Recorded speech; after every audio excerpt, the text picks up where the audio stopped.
పాఠశాలలలో mess ఛార్జీలు cosmetic ఛార్జీలు 40% పెంచినాం. ఇవన్నీ కూడా అప్పు చేయకుండా కోకపేటల భూములు అమ్మకుండా మేం చేసినాం. ఇవే కాదు, సంవత్సరం మొత్తం 72 లక్షల కుటుంబాలకు, రైతు కుటుంబాలకు 54,000 కోట్ల రూపాయలు ఖర్చు పెడితే ఒక్క కల్వకుంట్ల చంద్రశేఖరరావు చేసిన 7 లక్షల కోట్ల రూపాయల అప్పుకు ఇప్పటి వరకు మా బట్టి విక్రమార్క గారు 60,000 కోట్ల రూపాయల మిత్తి కట్టిండు. మిత్రులారా, మన నెత్తి మీద గుదిబండ పెడితే ఆ గుదిబండకు 60,000 కోట్ల రూపాయలు అప్పు కట్టిండు. ఇవాళ 7 లక్షల కోట్ల రూపాయలు చంద్రశేఖరరావు అప్పు చేయకపోతే 60,000 కోట్ల రూపాయలు రైతులకు వంచితే ఇవాళ అన్ని కష్టాలు తీరుతుండే కదా.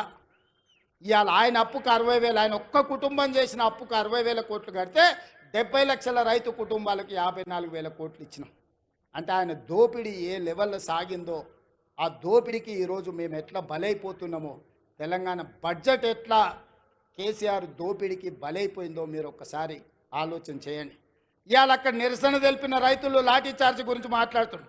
మల్లన్న సాగర్లో మల్లారెడ్డి అనే ఒక రైతు భూమి పోయిన రోజు కట్టెలు చితి పేర్చుకొని బతుకుండగానే ఆ చితి మీద పండుకొని నిలువున తగలబెట్టుకున్న రైతు మల్లన్న సాగర్లా మల్లారెడ్డి అనే పేరుంది. హరీష్ రావు గారు రా అసెంబ్లీకి.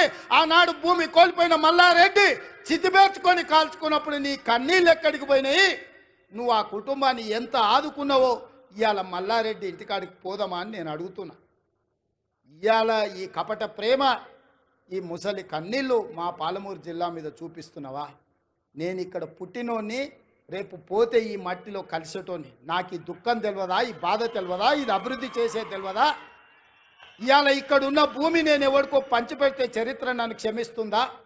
ఒకవేళ నేను ముఖ్యమంత్రి నుండి కూడా నా జిల్లాకు ఏమీ చేసుకోకపోతే, ఈ జిల్లాను అభివృద్ధి పదం వైపు నడిపించే పరిశ్రమలు తేకపోతే, ఈ జిల్లాకు నీళ్ళు ఇవ్వకపోతే, నిధులు ఇవ్వకపోతే చరిత్ర నన్ను క్షమిస్తుందా?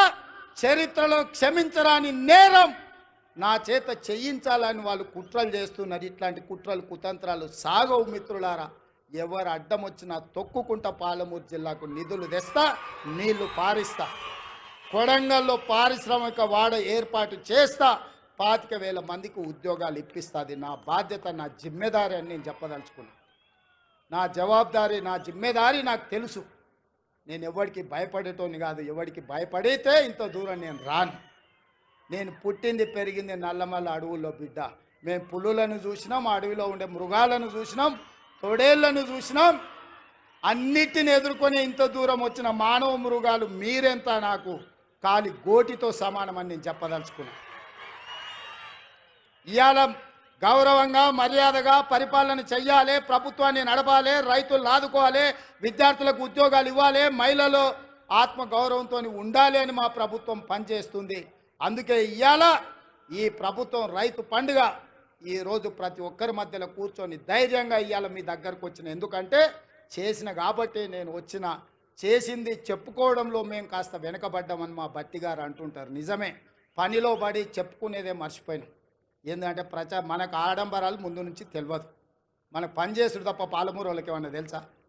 రోజుకి 8 గంటలు, 10 గంటలు, 12 గంటలు ఏడికి పోయినా చెమట వచ్చే వరకు, రక్తం చిందే వరకు పనిచేసే తత్వమే మనది తప్ప గొప్పలు చెప్పుకునేది మనకి ఎవరికని తెలుసా? నేను కూడా మీలో ఒకనే, మీలాంటోనే కష్టపడడం తప్ప నాకు గొప్పలు చెప్పుకునేది తెలుసా? అందుకే ఇవాళ ఈ సంవత్సరంలో నేను పనిలో పడితే వాళ్ళు అలసుగా తీసుకొని ఇవాళ అడ్డగోలుగా మాట్లాడుతున్నారు. ఇక నేను మాట్లాడను, మీరే మాట్లాడాలి, మీరే జవాబు చెప్పాలి. మీ రైతులే నా బ్రాండ్ అంబాసిడర్లు, మీరే పాలమూరు బిడ్డలకు మీరే బ్రాండ్ అంబాసిడర్లు. మీలో ఒక్కొక్క యువకుడు ఒక రేవంత్ రెడ్డి తెలంగాణ రాష్ట్రం నలుమూలల ప్రభుత్వం చేస్తున్న పనులను, పాలమూరులో జరుగుతున్న అభివృద్ధిని మీరే నలుదిక్కుల చాటాలి. మీరే నా బ్రాండ్ అంబాసిడర్లు. ఈ 5 ఏళ్ళు ఒక్క రోజు కానీ, ఒక్క గంట కానీ, ఒక్క నిమిషం వృధా చేయకుండా ఈ ప్రజల కోసం పనిచేయడమే నా బాధ్యత. ఆ పనిని నేను నెరవేర్స్తా. మన కష్టపడే తత్వం ఎక్కడికి పోయినా పోదు, అది మన రక్తంలో ఉంది. ఏడ ఉన్నా, అది దుబాయ్లో పోయినా, బొంబాయిలో పోయినా, అమెరికాకు పోయినా, పాలమూరు జిల్లా ప్రజలకు కష్టపడే లక్షణం ఉంది, చెమటగార్చే లక్షణం మనకుంది.